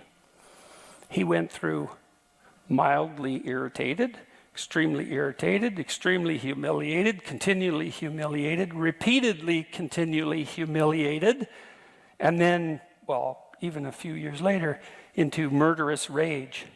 And the problem with that is that he should have intervened a lot earlier. And so part of what he needed to learn by going back into that memory, which was now associated with those murderous fantasies, is that the aggression that was manifesting itself in the fantasies hadn't been manifested early enough in the process that led to his humiliation. And so then you can imagine, well, why didn't he react to being bullied in a way that would have stopped it? And the answer to that might be, well, he didn't have the skill, he didn't have the physical prowess, or perhaps he was overprotected. I don't know, because I didn't know the story. But it doesn't make any difference, because what he needed to figure out was how to take that response and differentiate it into something that was reasonably skilled, so that the next time someone pulled a stunt that was like the stunts that led to his humiliation in high school, he was ready to act. And so you can think, if a memory that you have that's old, well, or a problem that's bothering you right now that won't let you go, you can look at your fantasies, because they'll often give you a clue as to what the appropriate response needs to be, not that that's necessarily the response you have to manifest. And then the trick is to implement the response in a manner that stops you from falling into the same hole that you fell in many times before. These stories that the psychologist's students wrote about their past traumas were curative, because if they used words that indicated understanding, comprehension, etc., then they were remapping the territory that they hadn't mapped properly the first time they walked over it. And all of you is very much concerned with your stability and your safety from betrayal and malevolence, and the probability, the probability that the necessity to avoid unnecessary tragedy. And so any past behavior that indicates that there's a hole in the map that you're using to orient yourself in the world lets all that terror shine through, and that's what the alarm is. And the reason it goes off is because it's saying to you, you have a map, it's got some bad holes, and the holes are places you probably are going to have to go again. And so if you go there again and the hole's still there, you're going to fall in the hole. And the last time you fell in the hole, it wasn't good for you, and so you should be alert to that. And so that's the reason that memories of that sort won't go away. It's actually a good thing, although it can be very bad if you don't know what to do about it. And it isn't merely a matter of expressing the emotion that's associated with the past catastrophe, because often that not only does that not help, it can actually make it worse, because the mere expression of your frustration, let's say if you were bullied in high school, doesn't stop you perhaps from still being the sort of person that might be bullied by your coworkers. And that's not a positive outcome by any stretch of the imagination. So this program we wrote, it's sort of like psychotherapy for free, essentially.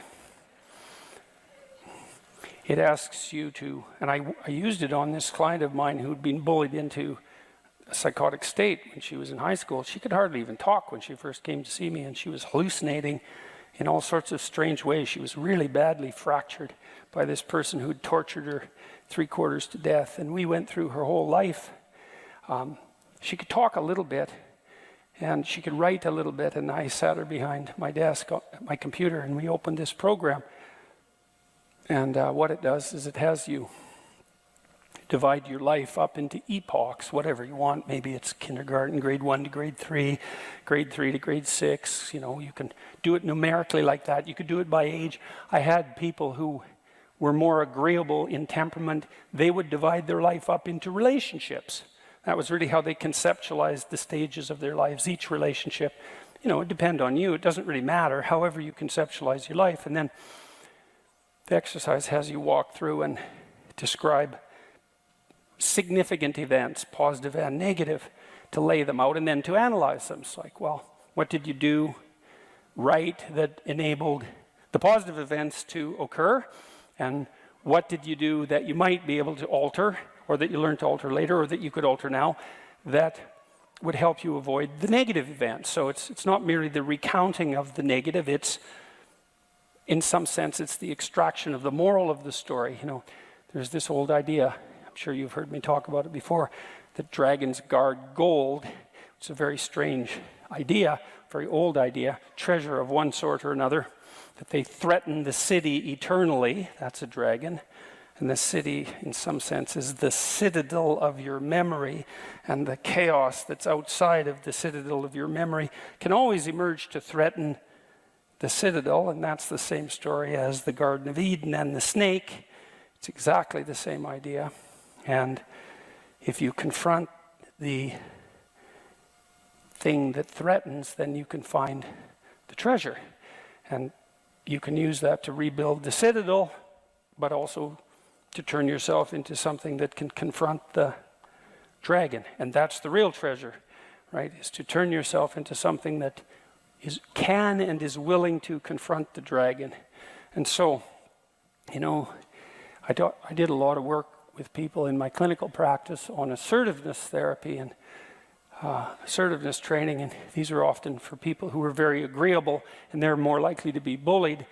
And the reason for that is that they don't like conflict. But there's another reason too, which is that they don't have enough faith in the truth and enough fear of the consequences of not telling the truth. And so they'll pretend that things are all right when they're not all right, and then forestall catastrophe for later. And so let's say your boss is kind of a bullying type and pokes at you a bit, takes advantage of you a little bit, and you think, well, that's not really worth making a fuss about, but you go home and you're kind of resentful, but you don't pay any attention to that. Maybe you think you shouldn't be resentful, but probably you don't think that. You just don't want to confront your boss. And the thing is, though, if you do it if it's on the first foray, and you say, you know, here's the reason I won't do that. Well, maybe you'll get fired, but probably not. Not if you're careful. Generally, someone like that will think, oh, you're not as easy to pick on as I thought you were, and they'll go find someone else, or maybe they'll even learn something from the encounter.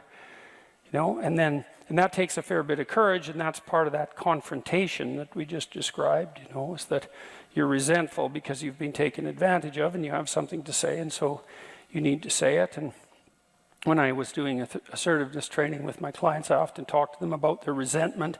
That would be the kind of resentment that might have someone generate murderous fantasies 4 years later. These people who go out and do murderous things, you know, they've harbored an awful lot of resentment. There's a lot of things they didn't say when they should have said them, that's for sure. And so, you know, and if you let the people around you who you love hypothetically take advantage of you, then you're going to harbor resentment, and that's going to come out in all sorts of ways that are really not positive in the least for you or for them. And so it's better just to have it's just better to draw the line when when all there is of the dragon is one tooth. Say, no, here's why, leave me alone, or here's how I want to be treated instead. And insist upon that, right? You draw a line. And it's not like that's nothing. And then I suggested to this man with murderous fantasies that He'd think about what he could have done different in high school, in principle. You know, maybe he needed to get stronger, so he was more confident. I'm not saying this is easy. That's irrelevant. Lots of things aren't easy that end in catastrophe, and the problem was that he was humiliated, and now he's murderous, and that's not a good outcome. So even if it's difficult, that doesn't mean it's unwarranted. But even more particularly in a situation like that, you ask, well, how did you allow it to come to such a pass? And what could have you done differently? And maybe you might find that there wasn't anything that you could do differently back when you were in high school, but by the time you're in university, you're not in high school anymore, and the world's shifted quite a bit. And generally, you're around more sophisticated people, and that kind of bullying is less likely.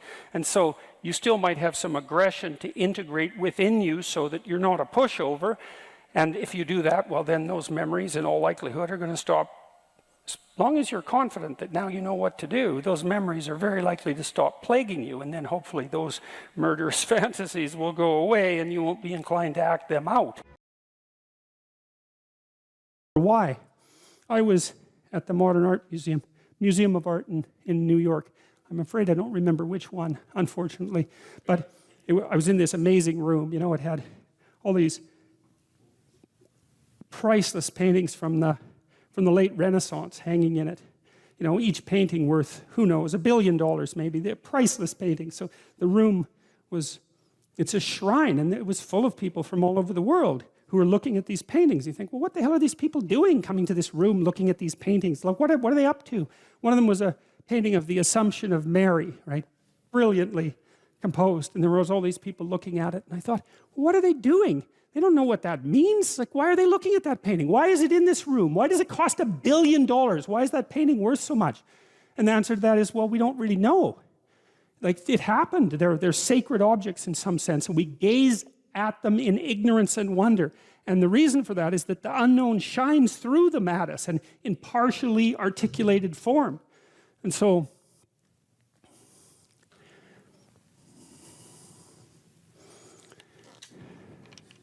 well, that's the role of art. And that's the role of artists, you know? And real artists are contending with the unknown, right? And they're possessed by it. They have a personality trait, openness, that makes them do that. They can't even help it. And I've had lots of creative people in my clinical practice, and I can tell you the worst thing for creative people is to not be creative, because they just die. And because it's like maybe you're a tree with a few major branches, you know? That's your personality. So if you're extroverted, man, you can't be cut off from people because you just wither. And if you're agreeable, you have to be in an intimate relationship or you die, you know? And if you're conscientious, man, and you're unemployed, you're just going to eat yourself up because you have to have a duty and you have to carry a load because you just can't stand it otherwise. And open people have to be creative. They have to be, because otherwise they die. They don't have any vitality. And so they're cursed with the necessity of putting a foot out into the unknown and making sense of it. And then they're also cursed with the necessity of trying to make a living while they're doing that, which they can't, because you can't. It's almost impossible to monetize creative action, as many of you who are creative will no doubt find out. It's very, very frustrating. It's not that creative action is without value, right? Because the creative people are entrepreneurs, and the creative people revitalize cities, and the creative people make things magnificent and beautiful. You think about what's happened in Europe over the last 1,000 years, say 2,000 years, this amazing, unbelievable collaboration to make things so beautiful that they're jaw-dropping when you walk into them. And you think about the economic value of that, right? I mean, I think it's either France or Spain that's the most visited country in the world. It's one of those two. I think there's more tourists in France than there are people most of the time. And part of the reason for that is it's just so damn beautiful. You just can't stand it. And you think, what's the economic value of that? It's absolutely incalculable. And what's interesting too is that you build that beauty in, and then the farther away you get from it in time, the more valuable it becomes, right? Instead of decaying, it has exactly the opposite effect. Its value magnifies. And one of the things that I'm deeply ashamed of as a Canadian is that our sense of beauty is so underdeveloped. We're so primitive. It's not even primitive, that's the wrong word, because, you know, I don't know what it is. It's second rate. It's second rate at least. It's terror too, because people are afraid of beauty. But the idea that art is The conservatives really have a problem with this in particular, because conservative people tend not to be that creative. And it's a mystery by temperament. It's a mystery to me, because they should be concerned with economic development, and beauty is so unbelievably crucial to economic development that it just yells out at you, you know. So anyway, so that's what artists are doing. And so one of the things I would say is buy a damn piece of art, you know. Find one that really speaks to you, and buy a piece of art, because you invite that into your life. And it's a look out if you do it. If it's a real piece of art, because you'll also get a little introduction to the artist, and then that'll seep into your life, and that'll change things like mad. But it's unbelievably worth it, because it opens your eyes to the domain of the transcendent. That's the right way of thinking about it. A real piece of art is a window into the transcendent. That's what it is. And you need that in your life, because you're finite and limited and bounded, right, by your ignorance and your lack of knowing. And unless you can make a connection to the transcendent, then you don't have the strength to prevail. And that's part of the covenant. That's part of the covenant with God. And you can see that, because you look at these magnificent cathedrals that our civilization built over the centuries. You know, some of those, they're still building the Sagrada Familia in Barcelona, right? And it's an amazing building. I think it's going to take them like 300 years to build that. You know, people in the Middle Ages, they'd start building a cathedral and they think, we'll be done this in 300 years. You know, imagine the vision that it took to invest in something like that. We look at quarterly reports. We can't think 300 years into the future to build something of that kind of remarkable, what? Those cathedrals are so, they're perfect, they're trees first, right? They're a forest, right? The Gothic cathedrals, they're a forest, and the sun is shining through the branches. That's the stained glass, and they're the perfect balance of light and structure, because they're representing something about the proper structure of being, which is something like the proper balance between light and structure. And they represent like the sacred tragedy of mankind. That's why they're in the shape of a cross. And they're open to the sky. That's why they have a dome. And they're full of gold so that it glitters, because that's like the city of God, you know. And you can see that integral to our culture is the idea that beauty is one pathway towards God. And if you can't find another pathway, then why don't you use beauty? I'm sure most of you do that with music, because music is the one thing that modern people can't be cynical about. Thank God for that. And I've been fascinated by music because of that. It speaks meaning to people, right? Even nihilistic punk rockers are so damn engaged with their music that they can hardly stand it. And you can knock on them and say, look, you know, you're having a transcendent religious experience, and they'll just tell you to fuck off, because that's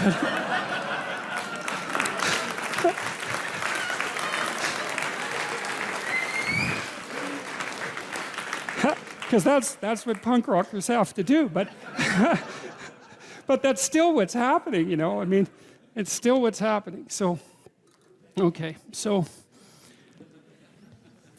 I got into all that because I was talking about the Bible as literature, you know, and trying to lay out, because we need in our culture to justify the arts. And I don't want to do that by talking about high culture, talking about something abstract and evanescent. That's the wrong way to go about it. This is vital. You know, like one of the things that's really interesting about the University of Toronto is that the one side of the campus where we are is beautiful, medieval cathedral. Another side is god-awful factory. And, you know, and the thing is, the attitude towards knowledge has paralleled that architectural transformation. You know, at one point, the humanities, let's say, were a sacred endeavor, and so was the art of being educated in the university, and that's turned into, like, mass factory, and that's reflected in the architecture. This isn't accidental. None of this happens by random chance, you know. It's not like there's a conspiracy or anything, because there isn't, but that doesn't mean that these things aren't tangled together, and the loss of beauty in the universities is a catastrophe, because without that beauty, there's no call to higher being. You know, this is also why, you know, I've mentioned to people that they should clean up their rooms. That's become quite the internet meme. But I'm really serious about it, because it's really hard to do that. And I've been cleaning up my room, by the way, for about 4 months now, because my life was thrown into such a catastrophe, and also we were renovating. And so, but it isn't just that you clean it up, you also make it beautiful. And it's really hard to make something beautiful. And it's really worthwhile. And what's really cool is if you learn to make something beautiful, even one thing, if you can just make one thing in your life beautiful, then you've established a relationship with beauty. And then you can start to expand that relationship with beauty out into the world, like into other elements of your life. And that is so worthwhile. It's just incredibly, crazily worthwhile. And that's an invitation to the divine. You know, you have to be daring to do that. And people are terrified of it. People are terrified of color. They paint their walls beige. They're terrified of art. They buy some mass-produced thing because they don't want anybody laughing at them for their lack of taste. And they would get laughed at because they have no taste. But you have to, well, it's right, because what do you know, right? You have to develop it. And so you're going to stumble along and make mistakes to begin with. And you're going to show yourself, because if you buy, oh, I think this is pretty, and you know, somebody comes over and goes, what's up with you? It's kind of hard on your self-esteem, but it's you're stumbling towards the right, you're stumbling towards the kingdom of God. That's what you're stumbling towards when you try to make an aesthetic decision and to put something in your life that's beautiful. And it's unbelievably worthwhile to do that. And you have to steer clear of the frauds and the con artists and all of that. And art is full of that, of course, because it's difficult to distinguish between the real thing and the fraud, but it's unbelievably worthwhile. And so back to literature. I'm telling you this partly because I've been thinking a lot about the humanities and the arts. And practically speaking, because I know that artistic types are also entrepreneurial types. They're the same personality types. And so it's very much worthwhile to make an economic and practical case for this sort of thing. You study literature and the humanities so that you can familiarize yourself with the wisdom of our civilization. Man, you should do that because people have been working on this thing for a long time and it's rich beyond comparison. So why wouldn't you do that? And you teach yourself to read, and you teach yourself to speak, and you teach yourself to think, and you teach yourself to communicate. And I can tell you, if you can read and think and communicate, you are absolutely 100% unstoppable. And that's another thing that's so interesting about the humanities education that's at the core of the university. It's like there's nothing more economically valuable than teaching people how to articulate themselves and communicate, because they can identify problems, they can formulate solutions, they can negotiate to consensus, they can negotiate on their own behalf or on the behalf of others. It's like there's absolutely no downside to it, except that there's responsibility that goes along with it. But it doesn't matter because there's no escape from responsibility. You can either take it voluntarily or you can take it involuntarily. Those are your options, but there aren't any other options. And so we need to understand the role of art and literature and stop thinking about it as an option. It's not an option. It's not an option. What is it said? Man does not live by bread alone. That's exactly right. We live by beauty. We live by literature. We live by art. And literally, not metaphorically, we cannot live without it because life is too dismal and tragic in the absence of the sublime.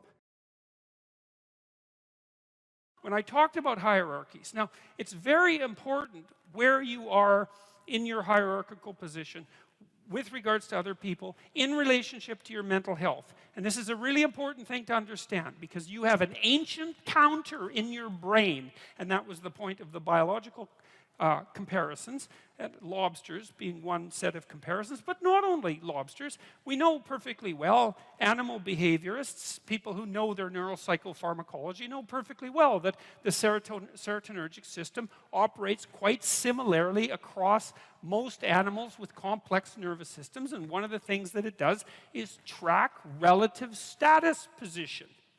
And in birds, wrens, which is another example I used, a lot of it is power. You know, wren's a little bird. It's quite a cute bird. It sings very nicely, and you think it's harmless, but it's not. It's a vicious little character. And I used to sit in my backyard and record wren songs on my tape recorder, and the wren that lived in our backyard would dive bomb it, 4 inches away, and it was very brave of him. And he had a little nest that was up in a tree, and there were some nests that we had built, birdhouses, in the neighborhoods nearby, in the yards nearby. And he would go, like half his day spent stuffing those other birdhouses with sticks, so full that no bird could get in them. It was like, this is my damn yard, which is what he was saying when he was singing so beautifully. And you better look the hell out, because if you build, I'm going to stuff your damn house with sticks, and if I see you sitting on a branch, I'm going to dive bomb you and knock you off. And that's power.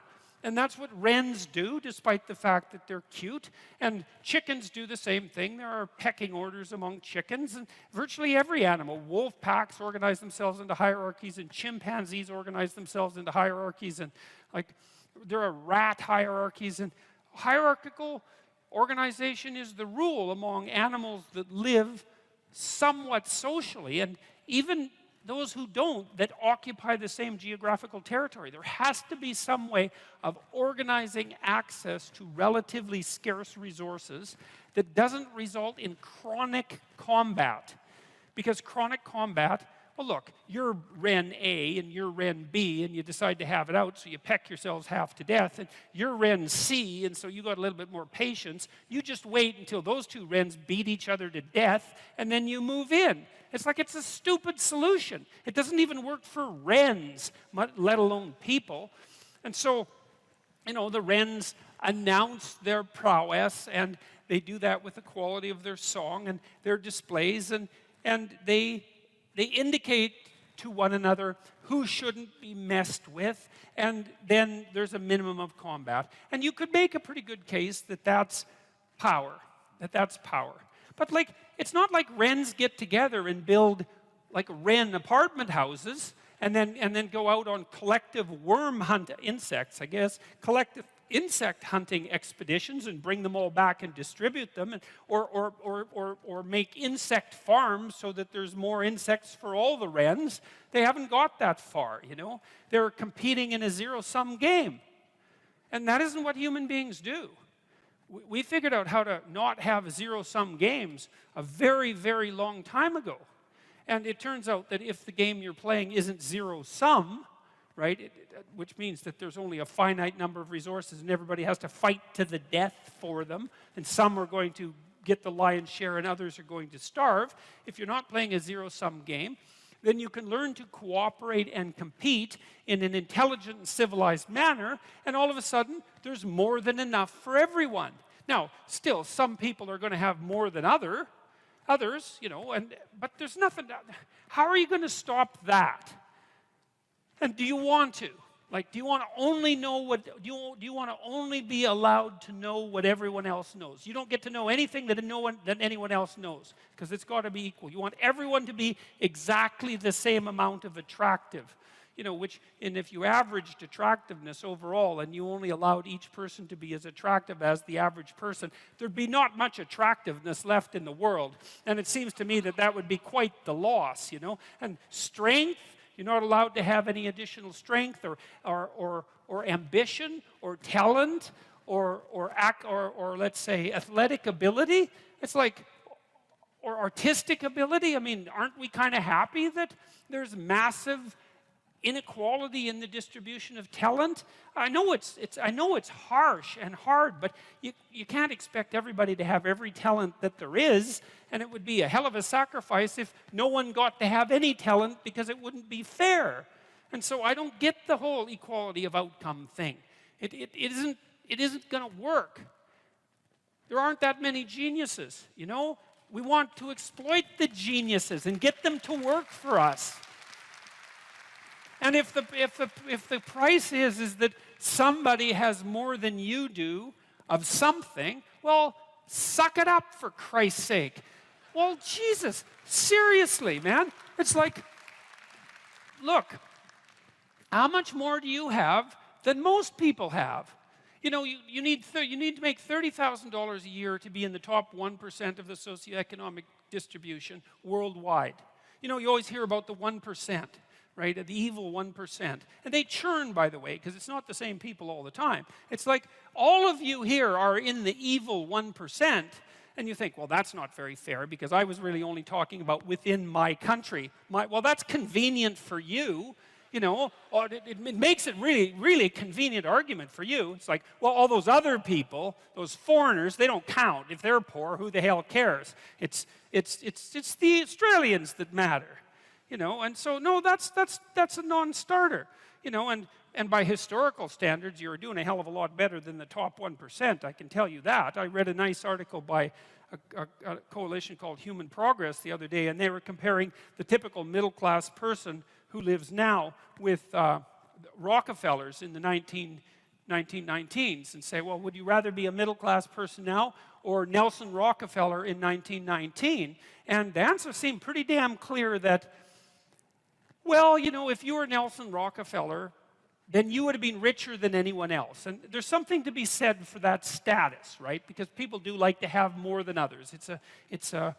I don't know if it's a good thing or not, but it is one of the things that we like. And so you'd have that. You'd be richer than everyone else. But there'd be all sorts of things that you have that now that Nelson Rockefeller wouldn't have had a hope of purchasing, like the antibiotics that he would have needed to stop his son from dying, for example, you know, just as a start.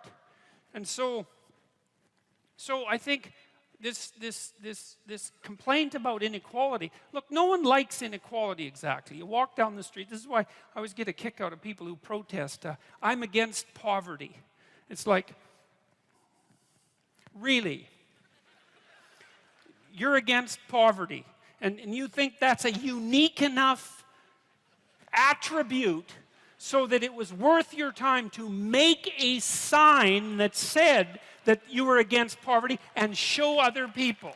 It's like, I've never met anyone that was for poverty. You know, you walk down the street with someone who's pretty well off, you know, and they've got 1920s spats on and a bowler, and they're feeling pretty damn rich, and a Stockster certificate sticking out of their back pocket, and, you know, there's a homeless person there, and they give them a good kick, and they say, the more poverty, the better. It's like, no. You know, when people walk down the street and you see homeless people, and they're often, homelessness is a complex problem. Like you think, well, homeless people are poor. It's like, yeah, man.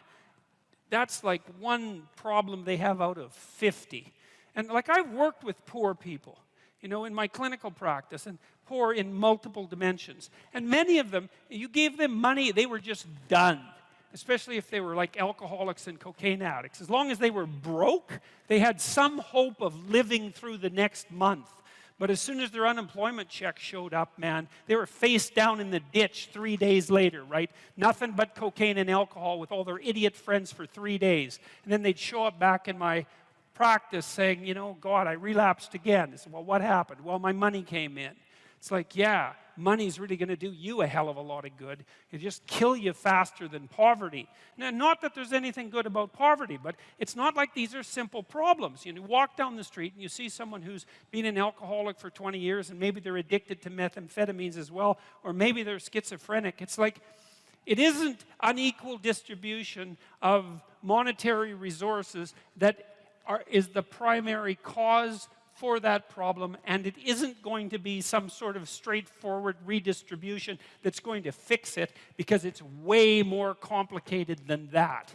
And so, and then the whole power thing too. It's like, look, I get it. I get the left wing issue, and I really do. And I think I get it better than the damn left-wingers get it. Because, you know, most of the radical types, they follow Marx, and they say, well, one of Marx's dictums was that capital tended to accumulate in the hands of fewer and fewer people.